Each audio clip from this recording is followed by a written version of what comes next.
So hello and welcome back once again. स्वागत है आपका फिर से हमारी इस यूट्यूब चैनल में, जिसका नाम है डॉक्टर लाइफलाइन। आज हम बात करने वाले हैं, एक बहुत ही इंटरेस्टिंग टॉपिक है और बहुत सारे लोगों को इसमें कंफ्यूजन होती है और बहुत सारे लोगों के लिए हम इस टॉपिक को ले आए। आपने RT-PCR का नाम तो सुना ही होगा। RT-PCR आजकल मोस्ट कॉमन यूज किया जाने वाला टेस्ट है, जिससे डिटेक्ट करते हैं कोविड-19 वायरस को। ठीक है, बहुत सारे लोगों को शायद पता हो और बहुत सारे लोगों को पता नहीं होगा कि कोविड-19 टेस्ट के लिए जो किया जाने वाला है RT-PCR, एक्चुअल में इस टेस्ट में होता क्या है और उसको कैसे किया जाता है। तो आज मैं आपको बताने वाला हूँ और साथ में हम पता करेंगे कि CT वैल्यू क्या होता है। अगर आप अपने कोविड-19 की रिपोर्ट देखते हैं तो उसमें एक CT वैल्यू लिखा होता है, तो वो CT वैल्यू एक्चुअल में होता क्या है। तो यहाँ पे दो चीजें हैं, एक तो हम RT पे बात करने वाले हैं, PCR पे बात करने वाले हैं और CT वैल्यू पे बात करेंगे। तो सबसे पहले मैं आपको बताने वाला हूँ RT। बहुत सारे लोग इसको रियल टाइम भी कहते हैं, रियल टाइम, और इसको अगर हम देखा जाए तो इसको कहा जाता है reverse transcription.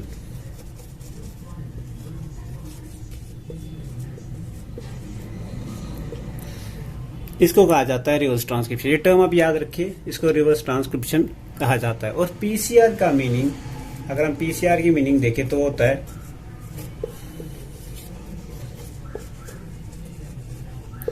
Polymerase chain reaction. And PCR का मतलब होता है पॉलीमरेज चेन रिएक्शन। अब मैं आपको बताने वाला हूं कि RT-PCR यानी कि reverse transcription PCR polymerase chain reaction. अब RT-PCR का मतलब होता है reverse transcription polymerase chain reaction. अब मैं आपको बताता हूं कि ये कैसे किया जाता है और हम सीधे मैं आपको बता देता हूं कि CT वैल्यू क्या होता है। तो प्लीज बने रहिए हमारे साथ।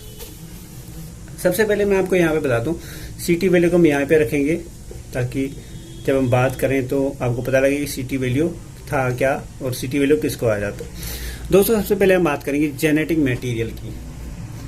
जेनेटिक मटेरियल जो है वो बना होता है राइबोन्यूक्लिक एसिड्स का। राइबोस एंड ग्लूकोज की जो हाइड्रोजन बॉन्डिंग होती है, उसके बाद में जो जेनेटिक मटेरियल बनता है। तो हर एक ऑर्गेनिज्म का अपना अपना जेनेटिक मटेरियल होता है। जैसे ह्यूमंस का DNA है और बहुत सारे जैसे वायरसेस हैं, उनका DNA भी होता है और उनका RNA भी होता है। उनका DNA भी होता है और उनका RNA भी होता है। DNA में डीऑक्सी राइबोन्यूक्लिक एसिड्स होते हैं और RNA में राइबोन्यूक्लिक एसिड्स होते हैं। अब बात करेंगे हम DNA में। DNA में अगर आपने दोस्तों देखा होगा, DNA डबल हेलिक्स मॉडल होता है। अगर आपने DNA का मॉडल देखा तो कुछ इस तरह का आपको मिल जाएगा। तो यहाँ पे अगर हम चेन्स की बात करें, बेस पेयर्स की बात करें, तो यहाँ पे बेस पेयर्स होते हैं। यहाँ पे अगर हम देखे जाए तो यहाँ पे बेस पेयर्स होते हैं।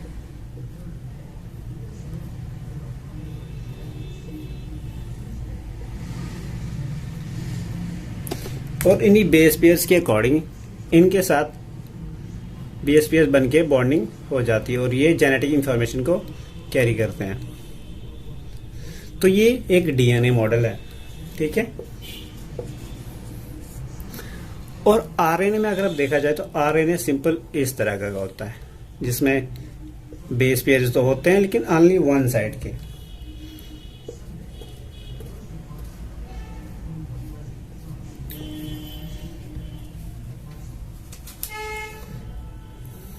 अगर मैं इनको यहाँ पे नंबरिंग में कर दूं तो A मान लो, ये T, ये G एंड ये C, ठीक है।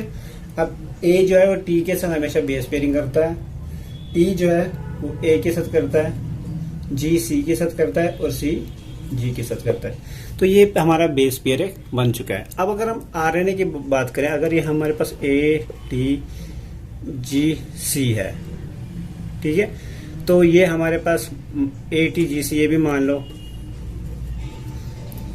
C G T A R, कोई भी जेनेटिक मटेरियल, कोई भी बेस पेयर मान लो। बट क्या होता है कि हमें एक्चुअल इन्फॉर्मेशन नहीं होती कि जेनेटिक मटेरियल में जो कोडिंग है, वो जो प्रोटीन इसमें प्रेजेंट है, वो कौन सा प्रोटीन इसमें प्रेजेंट है। तो उसके लिए जब अगर हम कोविड-19 की टेस्टिंग करते हैं तो हम RT-PCR करवाते हैं। RT-PCR यानी कि RT में हम क्या करते हैं, हम इस RNA को, ये जो वायरस का RNA है, इसको कन्वर्ट करते हैं DNA में।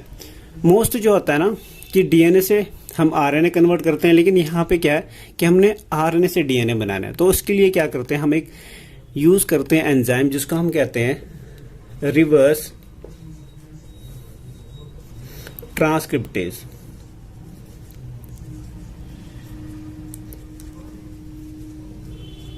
रिवर्स ट्रांसक्रिप्टेज एक एंजाइम है जो हम यूज करते हैं ताकि हम इसका मॉडल कंप्लीट कर सके, इसको DNA में बना सके। और इसीलिए जो टर्म है इसमें RT का मतलब होता है रिवर्स ट्रांसक्रिप्शन, यानी कि मेथड, जिस मेथड से हम करते हैं उसको कहते हैं यानी कि अगर ये DNA है, ठीक है, इसको हमने ट्रांसक्रिप्शन करना है, ट्रांसक्रिप्शन मान लो, तो ये हमने RNA में कन्वर्ट कर देना है। और अगर इसको हमने वापस DNA में कन्वर्ट करना है यहाँ को, ठीक है, तो इसमें हम एंजाइम यूज करेंगे जिसको हम RT कहते हैं, यानी कि रिवर्स ट्रांसक्रिप्टेज। ठीक है, तो ये जो ट्रांसक्रिप्टेज एंजाइम इसको रिवर्स कर देगा और ये DNA में आ जाएगा। तो ये एक प्रोसेस है। अब जब हमने इसको फर्स्ट प्रोसेस जो है, हमने सैंपल ले लिया पेशेंट से, उसके बाद उसको जो वायरल मीडियम है उसमें डाल दिया, उसके बाद जो जाता है लेबोरेटरी में, तो उसमें हम क्या करते हैं, हम उसके साथ बेस पेयर बनाते हैं ताकि हमारे पास पता लग जाए कि हमारे पास जो जेनेटिक मटेरियल है वो वायरल का है। तो उसके लिए हम क्या करते हैं, फर्स्ट प्रोसेस होता है कि हम इसको आर्टिफिशियली, यानी कि बाय मेथड्स होते हैं उससे हम इसको ये प्रोवाइड करें, हम इसको DNA बना दें। तो हमने इसको DNA बना दिया, फर्स्ट प्रोसेस हमने क्या दिया, DNA बना दिया इसको, ये फर्स्ट प्रोसेस है। सेकेंड प्रोसेस क्या है, सेकेंड प्रोसेस क्या है कि इसको हम क्या काम करते हैं, इसको हम सेकंड प्रोसेस में थर्मोसाइक्लर में डालते हैं।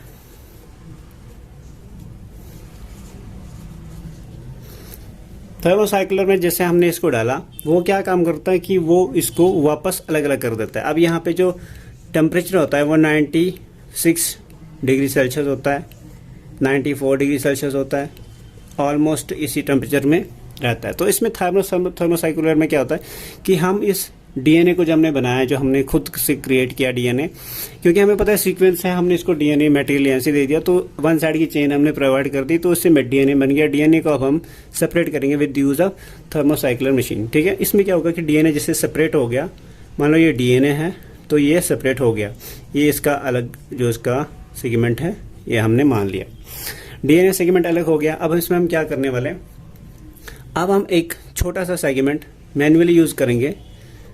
ये मान लो कि हमारे पास एक सेगमेंट है, ठीक है, इस सेगमेंट का हमने नाम रखा ATTCG। ये एक हम खुद से एक सेगमेंट दे रहे हैं, तो इस सेगमेंट का नाम होता है प्राइमर। ठीक है, जैसे हमने सेगमेंट इसमें ऐड कर दिया, जो हमने प्राइमर इसमें ऐड कर दिया, मैं आपको ऊपर दिखाता हूँ। सेकंड प्रोसेस थर्मोसाइक्लर के बाद हमने इसमें प्राइमर ऐड कर दिया। ठीक है,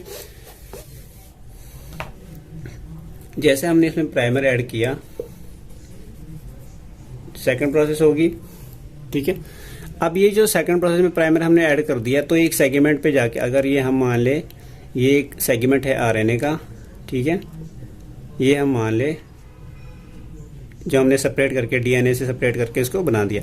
अब इस वाले एरिया में तो हमारा प्राइमर आ गया, ठीक है, इस वाले में एरिया में ये, और इस वाले में एरिया में हमारा प्राइमर आ गया। अब ये जो रहे ये आपस में बॉन्डिंग करेंगे फिर से, एरिया जो बने, और ऐसे ही जो इसका पूरा मटेरियल है, जेनेटिक मटेरियल, वो कोड करना स्टार्ट कर देगा। अब आती है यहाँ पे PCR की बारी। PCR का मतलब होता है polymerase chain reaction. Polymerase chain reaction,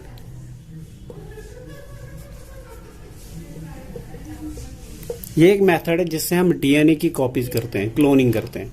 copies भी कितनी करते हैं कि जितनी हमें रिक्वायरमेंट हो उसके अकॉर्डिंग कॉपी करते हैं। इट में भी थाउजेंड्स में भी होती हैं, हंड्रेड्स में भी होती हैं, मिलियंस में भी होती हैं, और जितना हमें जेनेटिक मटेरियल चाहिए, जब तक हमें डिटेक्ट ना हो कोई वायरस, तो उसके लिए हम पॉलीमरेज चेन रिएक्शन का यूज करते हैं। अब मैं आपको यहाँ पे दिखाता हूँ।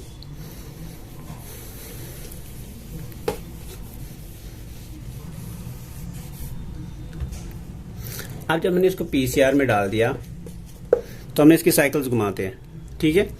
1 से 2 हमने 1 से 2 बना दिए, क्योंकि हमने यहाँ पे टाइमर कर दिया, इसको अलग बना दिया, इसको अलग दिया। अब ये 2 बन गए, एक ये है एक ये है, यानी कि 1 से हमने 2 बना दिए। 2 से हमें 4 बन जाएंगे, 4 से 8, 4 से 8 बन गए, 8 से ऐसे 64 बनेंगे, 64 इज सो ऑन, तो 256 बन गए। तो ये जो है साइकिल्स हैं। अब यहां से लेके यहां तक जो है ये एक साइकिल है। 2 से लेके 4 तक 2 साइकिल है, 4 से लेके 8 तक 3, एंड 8 से लेके 64 तक 4 साइकिल्स हैं, और ऐसे 25 साइकिल्स हैं। तो ये जो साइकिल्स हैं ये हम कंप्लीट करते हैं जब तक हमें जो कोडिंग है वो कंप्लीट पता ना चल जाए, जो डिटेलिंग है हमें वायरस की पता ना लगे, तब तक हम कोडिंग कंटिन्यूसली करते रहते हैं। अब ये जो कोडिंग है इसी से हमें पता लगता है सीटी वैल्यू, जो हम ये करते हैं। अब सीटी का मतलब होता है साइकिल, एंड टी का मतलब होता है थ्रेशोल्ड, THRESH, साइकिल थ्रेशोल्ड, यानी कि किस पर्टिकुलर साइकिल पे पहुंच के हम बता सकते हैं कि पेशेंट के अंदर कोरोना वायरस नहीं प्रेजेंट है। उसके लिए आपने देखा होगा कि हमें जो सेट किया हुआ साइकिल्स रेट है वो 35 है, यानी कि 35 साइकिल्स हमने करने हैं। अगर यहां तक हमें पता लगता है तो ठीक है, अगर नहीं पता लगता तो अगर इससे पहले पता लगता है तो हम दिल के लिखते हैं कि CT 21 है, 20 है। अगर इसके बाद में पता लगता है तो हम लिखते हैं कि पेशेंट नेगेटिव, इसमें कोरोना वायरस नहीं है। लेकिन अब यहाँ पे एक और बात है कि बहुत सारे लोगों को लगता है कि CT वैल्यू कम है तो उससे क्या होगा कि पेशेंट में कोरोना वायरस कम है, और CT वैल्यू ज्यादा है, पेशेंट में कोरोना वायरस ज्यादा है।